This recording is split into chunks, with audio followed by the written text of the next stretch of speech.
Mais c'est parce qu'il y a des problèmes avec les transports. D'ailleurs, est-ce que ça vous dirait de voir la différence entre les transports français et les transports russes? Si je vous dis SNCF, vous me dites... Mais si, c'est possible avec la carte Kiwi. Oh non, j'en ai pour la semaine maintenant. Moi, ce que je surkiffe avec les SNCF, c'est leur jingle. La SNCF vous demande d'indiquer vos noms et prénoms sur vos bagages. Qui a déjà eu une étiquette sur son bagage dans le train? De toute façon, moi j'ai l'impression que tout ce qui se dit après ce jingle, pour les gens aussi. Ouais, ça va. Ouais, ça va. Hey, tu passes un week-end de ouf, je t'ai pas raconté.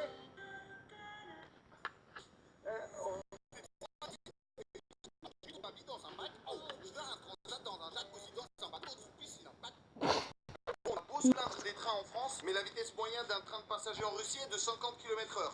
Oui, on se met à la vente par les 120 km/h du TB. C'est pour ça qu'un train normal en Russie met environ 9 heures pour faire Saint-Pétersbourg Moscou et une semaine pour faire Moscou Vladivostok. Après, le truc qu'ils cherchent aussi, pourquoi vous mettez dans un coin comme ça? Donc vous imaginez, vous passez une semaine dans le train avec les mêmes personnes.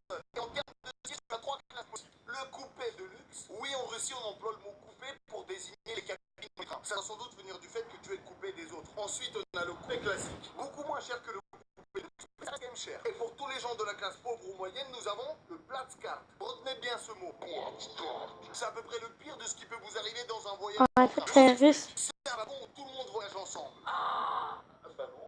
Ça va non? Oui, mais ils font pas que voyager ensemble. Aussi, ils mangent, ils changent de vêtements, ils se lavent, ils se rasent, ils dorment, et ils se bourrent ensemble. Vous imaginez ça pour une semaine? Sympa. Et il n'y a pas de douche, il y a juste ce genre de lavabo. Le truc positif dans tout ça, c'est que ça crée des liens d'amitié très forts. Et parfois même plus.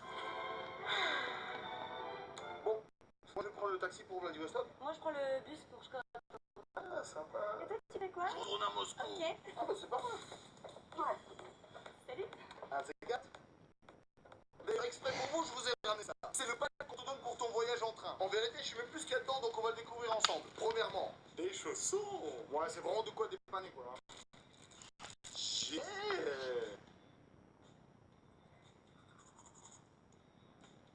C'est un goût de la Russie, hein. On sent la tourmente, ça arrache. Ensuite, non, ils sont pas sérieux. Un chausse-pied. Je rappelle qu'il y a ça comme chausson. À quel moment un chausse-pied, c'est important? Une serviette rafraîchissante. Bon, c'est tout sauf rafraîchissant. Ça sent genre l'alcool fort. Limite, je suis sûr, il y en a qui essaient de l'essorer pour le boire. Et c'est fini. Maintenant, vous savez tout. Le tramway.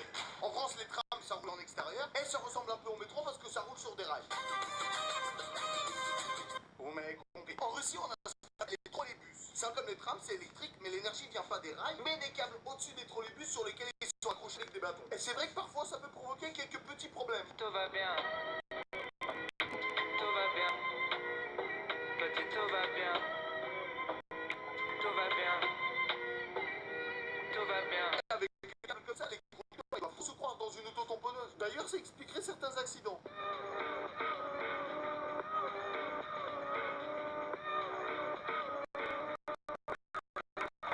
Et ce qui est ouf, c'est que les villes russes sont parsemées de câbles aériens comme ça.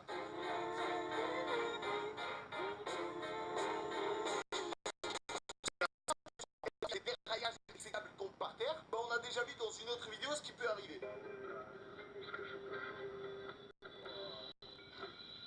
Vu que ces câbles recouvrent une grande surface de la ville, je suis sûr qu'il y a eu déjà un ou deux mecs qui ont essayé de gratter l'électricité pour économiser de l'essence.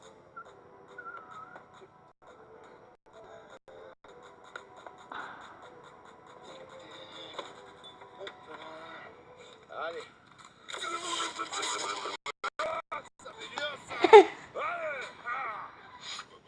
Le métro. La première fois que j'ai testé le métro parisien, j'étais par de mecs qui fraudent. Même les mecs d'un caisse, ils s'en foutent. Il y a longtemps, je me rappelle, j'en ai même fait une petite caméra cachée. Voilà, qu'est-ce que vous faites, les filles, là? Attention, deux fraudeuses revenez. Vous aurez...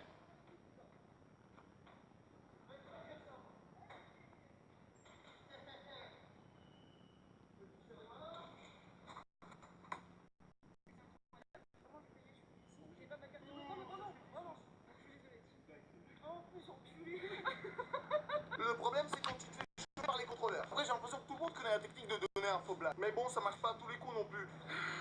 Je suis désolé, j'ai aucun moyen de paiement sur moi là, mais vous avez qu'à envoyer l'amende à mon domicile.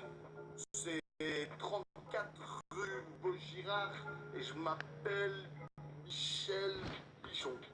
Ouais. C'est bon? Ouais, c'est ça. Ouais, Denis. Prends 2 secondes. Eh, et d'ailleurs, regarde, j'ai retrouvé ta carte. Tu l'as oubliée chez moi. C'est con. Je connais pas ce monsieur, vraiment. En Russie, la particularité des métros, c'est que les stations sont super belles. Ah. On dirait carrément des musées.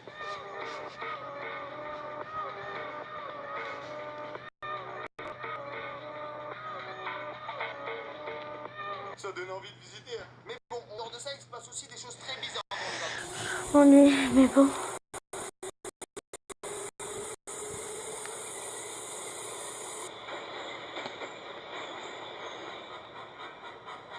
Boum! Je t'ai eu. Attendez, c'est pas un tout petit peu dangereux de sortir sa tête comme ça?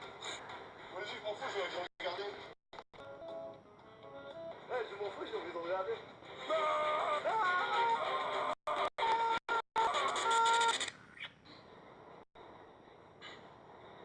C'est pas une bonne idée au final. J'ai perdu mon Et la idée. télé, ça Mais ne c'est va pas pas à la qu'il y a télé. même des mecs qui s'amusent avec des ex. Là, on peut rien faire, le mec qui part de trop loin. Limite, ça va devenir un nouveau moyen de transport. Bon, moi je rentre en métro, tu viens avec moi ou quoi? Ah non, je prends pas de métro. Moi, je rentre au Nix. Ah, d'accord. Les routes. Les routes en France, c'est plutôt propre. Après, vu le prix que tu payes pour les autoroutes, ils ont plutôt intérêt. Sauf en Bretagne, c'est gratuit. Parce que des livrets indépendants. Ou alors, c'est parce que l'État français n'a jamais jugé utile de faire construire des autoroutes en Bretagne. Vu la faiblesse de son industrialisation n'occasionnant qu'un très modeste trafic routier. Non, c'est parce que des livrets indépendants. Alors, l'état des routes en Russie, comment on décrire Oh putain.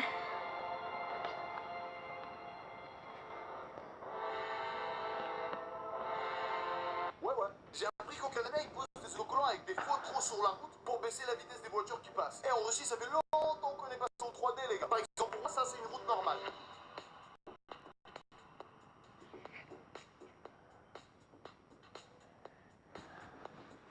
Et justement, pour lutter contre ça, il y a une association en Russie qui a décidé de dessiner des visages de députés autour des trous sur les routes pour leur faire honte.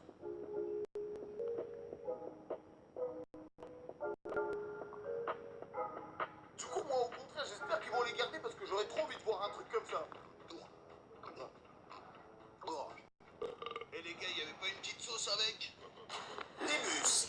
Dans les bus en France, ça m'a toujours intrigué le fait que tu puisses poinçonner ton ticket sans que le conducteur te voie. Pour savoir si ton ticket est valide, le conducteur écoute le signal sonore. Si c'est bon, ça va faire ça. Et s'il est non valide, il y aura ce son-là. Moi, comme mon ticket fait savoir imiter le bruit, tu peux voyager gratuit, tranquille. Ouais, je t'ai dit, ça va ou quoi? Ça se passe? Eh, je t'ai pas abonné, je suis ce que j'ai fait. Eh, je t'ai... Ah, il est complètement bizarre. Ouais, désolé que... Ah, personne veut écouter ce que j'ai fait ce week-end, moi. Je vous jure, c'était intéressant. Un petit peu. En Russie, on a des bus qui fonctionnent à peu près de la même façon qu'en France, en général.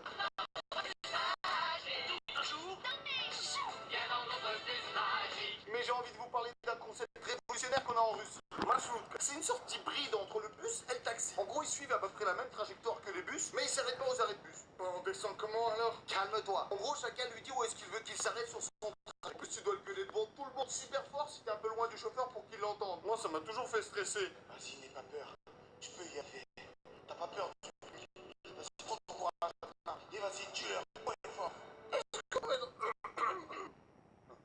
Je m'en fous, je vais jusqu'au terminus. Et le deuxième truc qui m'a toujours fasciné, c'est que tu peux payer ton ticket à distance. Oui, oui. Grâce à une technologie futuriste qui s'appelle le passage de main en main. Je m'explique. Tu sors ton argent, tu le passes au voisin devant. Lui, il le passe à son voisin devant. Qui le passe à son voisin devant. Qui le passe à son voisin devant. Qui le passe au conducteur. Et le conducteur lui donne son ticket avec la monnaie. Qui le passe à son voisin derrière. Qui le passe à son voisin derrière. Non, j'avoue, c'est relou, j'arrête. En gros, ton argent, il circule dans le bus. Moi, j'ai toujours eu peur qu'il se passe ça.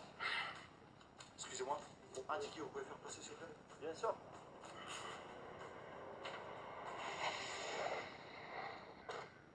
Mon ticket. Les taxis. En France, c'est le taxi qui a le plus Moi, place. j'arrête. Allez, ciao, ciao. Oui, attends, regarde juste ça. Alors qu'en vérité, on sait que ça se passe plutôt comme ça. Bonjour, je dois me rendre à l'aéroport en moins de 20 minutes. Ne perdons pas de temps. quoi? L'aéroport maintenant, t'es un ouf, toi, t'as vu comment ça bougeonne? Après, moi, je vais mettre une heure pour revenir. Toi, tu penses qu'à ta gueule, t'es un égoïste un peu. Bon, bah, Hop, attendez, là, ça fait une minute que t'es dans ma voiture, tu profites du chauffage, tu profites de l'ambiance, on parle, on discute. Là, il faut payer tout ça. Le compteur, il tourne, mon gars. Bah, dis-toi, c'est comme si on était dans les bouchons. en Russie, pour faire taxi ou Uber, il n'y a pas d'exigence en termes de véhicule. Donc les mecs, ils font Bon, ça allez, avec leurs ciao, propres ciao. caisses, qui sont d'ailleurs sales. Peace. Franchement, t'es pas à l'abri de te retrouver dans une situation comme ça.